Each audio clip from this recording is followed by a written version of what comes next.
Imagine a world turned upside down by some deadly catastrophic events. Within the chaos, three types of organisms emerge: those who are weak, those who adapt, and those who still survive despite having made no changes at all. The first two make sense, right? The strong ones survive, weak ones die. But the third one, however, defies our conventional logic. I mean, how can you still be alive in such an ever-changing world while doing absolutely nothing? In this podcast, we're going to talk about this specific category of living things. We'll also include some of examples, which our editor is going to show them in the video, right? Okay. Welcome to Bonraiwa podcast. Today, you're all with me, Tintin, your host for this episode. And for this video, there are three co-hosts with us right now: Nay, Beam, and Japan from Secondary 6. Hi. Hi. Alright, so those living things in the third category I mentioned earlier actually have a term for them. They're called living fossils.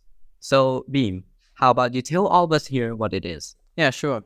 So as you might have guessed or inferred from the opening, living fossils are organisms that have survived for millions of years with very little to no change in their appearance, where the close relatives are now extinct, and that's it. Now, can you guys give us an example of living fossils?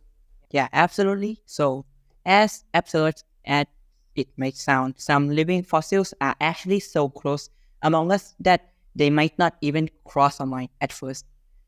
For example, cockroaches, one of the living fossils that can be found almost nearly everywhere, are predicted to appear around 300 million years prior to the Middle Cretaceous period. Belonging to the order Ratalia, they consist of roughly 4,600 species and are notoriously known for their survivability. They have immunity to various germs and chemicals, can hold their breath up to 40 minutes, and are even able to survive cancerous radiation. Don't you think it's amazing how these little fellas survive whatever it is that killed all the dinosaurs? So the next one is purple frogs. Belonging to this family, have only two species at the moment. The frogs spend the majority of their life underground, which is why they survive various extinctions and only resurface during the monsoons for mating. With the rainy season inhibiting fieldwork, the species were only discovered recently and were rarely studied. Another one is horseshoe crabs. They are another example of living fossils. Despite their name, they are not true crabs or crustaceans.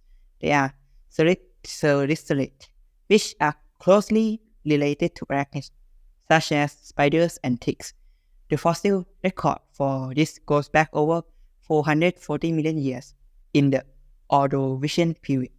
The species have a hard exoskeleton which protects them from predators and boosts their survival chance.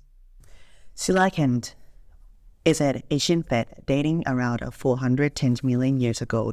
During the Silurian period, its nocturnal and peaceful nature makes it a prey to many other predator species, and with the new evidence of coelacanth fossils, the notion that this fish is a living fossil is currently being debated among the scientists. Thus, the stage of the coelacanth being a living fossil could be changed later on. So that's it for the animals. Let's move to plants, shall we? Ginkgo trees, or the early plant from the division Gingophyta, are considered the oldest tree species as far as we know, with evidence dating around 310 million years ago during the Permian period. This species, unlike rushes, is well known because of its health benefits. Nutritionists have found behind on antioxidants and anti-inflammatory properties, having its appearance in health and beauty products. Another species of living fossils includes this cute little critter, elephant shield. The animal is known for its rarely shaped nose resembling an elephant's trunk, and they use this elongated nose for catching prey and avoiding predators. Many of them live in the desert and the temperate grasslands of the southern Africa, and their morphology remains similar for the past 30 million years. However, there are some animals that didn't survive on the harsh environment of our world. Is that right, Bean? Yeah, that's correct. Of course, there are. Like this one, the Sagabamba fish, which is an extinct jawless fish, also living in the Ordovician period with a name that lacks linguistic traits. The Saki bee has the size of about 25 centimeters and the characteristics of a tadpole with an oversized head, with the face that only a mother could love. There are other animals like turtles and dinosaurs, but all three of these are not living fossils, they're extinct. But as horrible as it sounds, this is one of the main reasons why we should preserve endangered species, isn't it? Indeed, babe. With the world climate changing in a rapid manner and reckless human activities, these poor animals are at risk of being extinct, aka endangered. Lots of them lost their habitats, some of them lost their food sources, or simply being hunted down, all which could easily be avoided with caution and care. I think I found an article online saying that even penguins, the animal loved by every children and known by everyone, is going to go extinct by the year of 2100. That's very tragic, isn't it?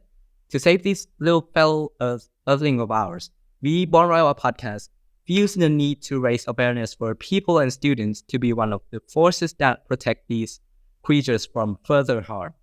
Remember that they might be able to survive most deadly disasters, but if we still keep up with these careless actions, they might not be able to survive us.